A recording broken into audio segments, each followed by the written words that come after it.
So, the problem you've got is this. You've got to sit down and say, you want to use military power. That's fine. What's the purpose? Tell us what the purpose is. And then the general officers and the admirals, they have an obligation to say, well, we don't necessarily disagree with your purpose, but we may not be the right instrument. Right. Nobody does that. Everybody's a yes man. And I think that's the big difference that I see today from what I saw when I was a cadet at West Point. There were a lot of thinking people because they went to Vietnam. And they all agreed we must never do this again. Well, by the time we get around to Desert Storm, most of them, with a few exceptions, are gone.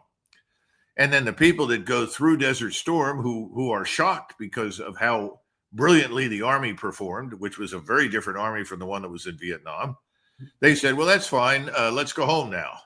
And we'll cut it down. We'll harvest savings. And at the same time, the political figures in Washington said, well, if this was attainable, then we can go anywhere and do this anytime we want.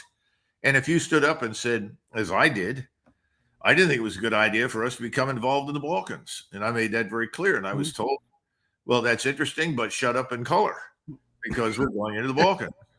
And I actually, in the War Plans Division of the Army Staff, I actually wrote a paper. This is before we got into the Balkans in a big way.